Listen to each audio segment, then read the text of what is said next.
Live from the O'Brien Services Stadium Studios, this is the fifth quarter.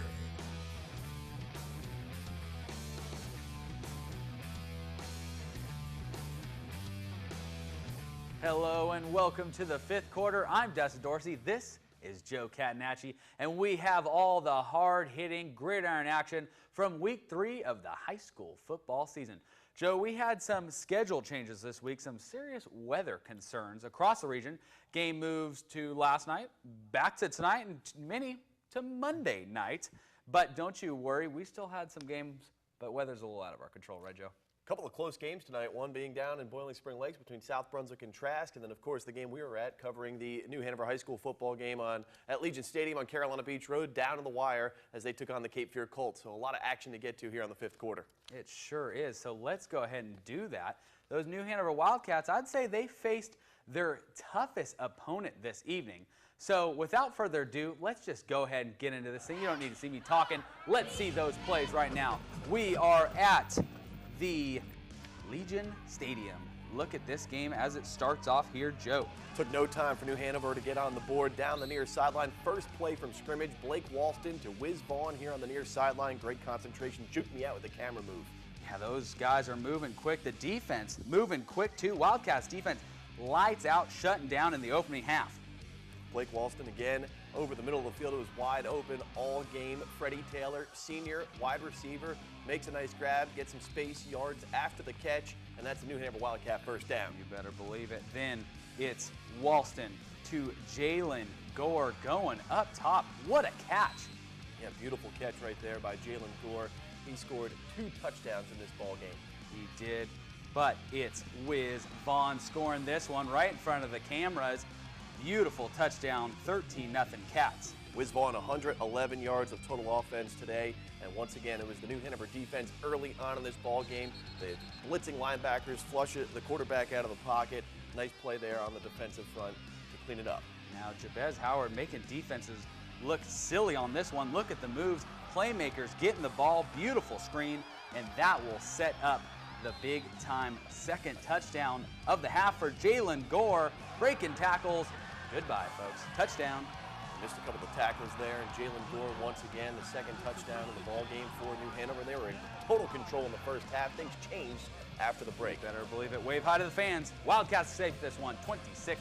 So, Joe, let's talk about this game a little bit more, all right? We were both there. We saw it firsthand. What did you see from those Wildcats? New Hanover, we saw what we expected to see in the first half of action. It was the Wildcats, Blake Walston at the quarterback position, getting the balls to his playmakers.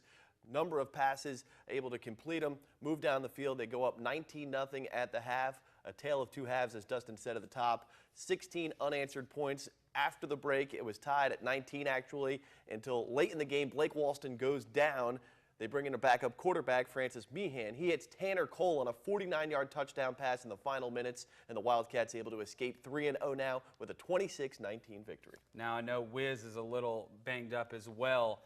You know, how important is that to come back, though, and still be able to win this ballgame without 2 of your top stars? Wiz, a catalyst in the offensive front for New Hanover, but I think they do have enough talent all around to get the ball to a number of different players, whether it be Jabez Howard, Megan Canty, number of different offensive playmakers, and then what do you know, Francis Meehan stepped up. He was playing safety earlier in the ball game, taking the snap late in the game, completes a big pass, and they get the Wildcats the victory. 3-0 to start the year. That is it. It is a great start for the Cats.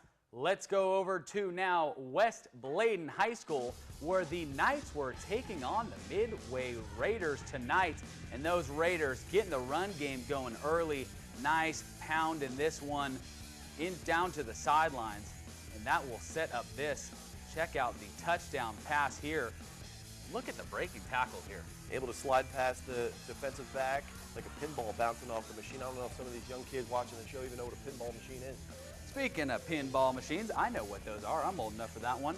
Here's another pinball play right here. Check out the Viking running back, the Knight running back, making it up the sideline. Yeah, I think this week moving into practice for both teams, they'll be working on some form tackling. Speaking of tackling, how about this tackling right here? Jonathan Robinson getting involved in the backfield. That's good old trench warfare right there by the big man to able to shed a offensive lineman and make an easy tackle. Mistakes and defense the story in this one right here, this game would get called lightning delay around 7:25. Score is 6-6, 2:27 left in the first quarter. This game will resume Monday at 7:30. Let's go over to South Carolina, where the South Columbia Stallions are on the road against the Loras Lions. Yeah, first Loras went up ahead early. You saw the punt right here. Miscue on the special teams side. You don't necessarily win games on special teams, but you sure can lose them. And South Columbus found themselves behind the 8 ball early on after the muff punt. And this is where it hurt. Le'Veon Stevenson looking to go to the air, hits Jyreek Isaiah for the huge reception. That sets up this. It's Stevenson tossing the ball into the end zone.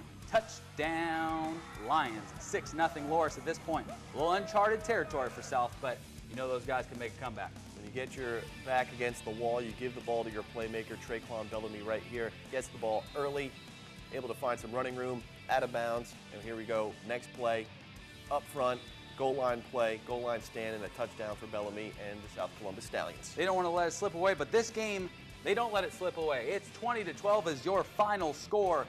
And now let's go to our next one. It's East Columbus. They are taking on the Sand Hills Titans at home. And check out the nice running early on by LeVar Jones here.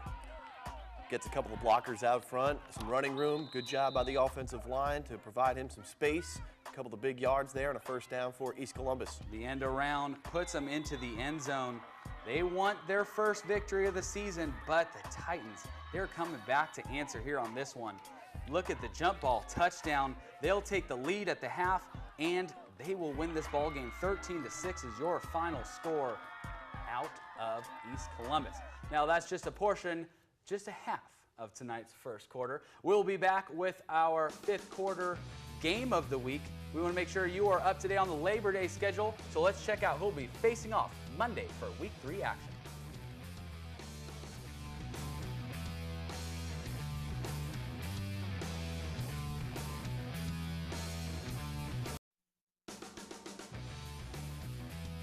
This is the 5th quarter.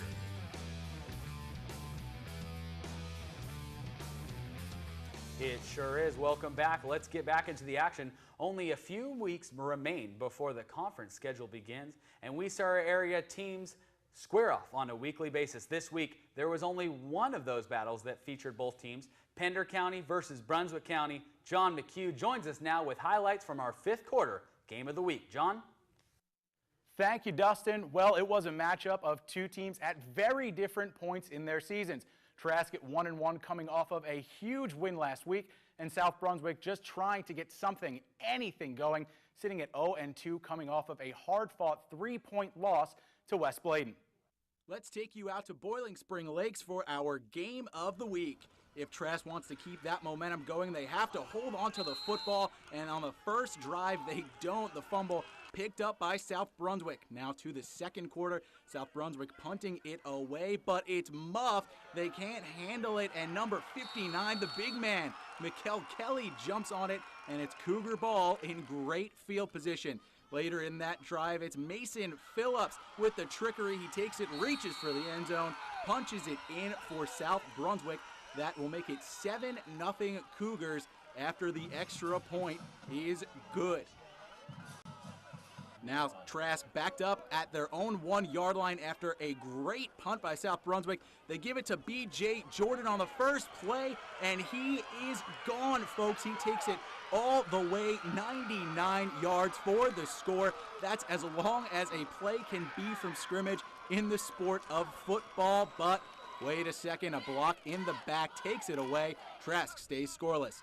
Now time ticking down in the second. Mason Phillips again. He punches it in for South Brunswick.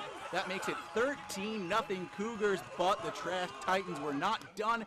They come all the way back, scoring 20 unanswered points in the second half, and the Titans take this one 20-13. Trask will try to keep that momentum going next week when they host Union in Rocky Point, and South Columbus will try to regroup on the road at Dixon. Dustin and Joe? Thank you very much there, John. Now, Joe, you and I were talking about this one beforehand. We were trying to figure out who's going to win this ball game. Turned out to be Trask. Huge comeback. How big is that one for the Titans? Another big win for the Trask Titans. This one on the road, coming back 20 unanswered points, as John mentioned, and for South Brunswick now 0-3. Eventually something will break their way. Just keep grinding, kids, down there in Boiling Spring Lakes. Keep working hard under Coach Rocky Lewis, and you'll eventually find that win column. You know, that coach will get them going. So let's continue this thing on. Play of the week is next. But first, ladies, take it away. Let's take a look at Week 3 scoreboard.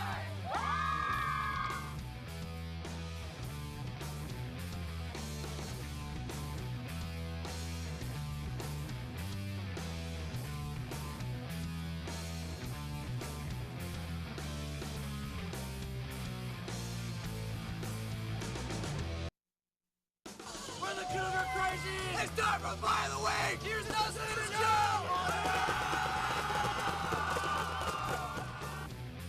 Boy, those Cougar fans really get into that action. Let's wrap this show up with a little play of the week. For the best of the best, we send it to those crazies in South Brunswick again. Tight battle in Boiling Spring Lakes, and this was a big-time play. Check this thing out. South Brunswick up 7-0. Mason Phillips with the jump ball downfield. That is beautiful, Joe. Matt Clark goes up and gets it with his defender turned to the football, able to hold on to the football, and that's our WWAY play of the week here in the 5th quarter. You better believe it. South looking like they're going to get something going, but it's the Titans that get that 20-13 victory. Now, normally at this point, that time of night, we would name our playmakers. But with some more games happening on Monday, don't want to jump the gun a little bit, get anybody left out. You'll just have to tune in on Monday. You won't be there, but I'll be there. I get to name the player of the week this week so we can make sure everyone's accounted for. Now, speaking of Monday night's matchup, quickly, who are you looking forward to? Well, the reigning WWA Player of the Week, Jason Billingsley. He'll be suited up for the Laney Buccaneers as they get set to take on Jacksonville on the road. Also, Ashley Fairmont, a rare Monday Labor Day matinee with a 2 o'clock kickoff. And, of course, North Brunswick will play East Bladen on the road, still looking for their first win as well. And that will do it for the 5th quarter this evening. Thank you all once again for tuning in. See ya.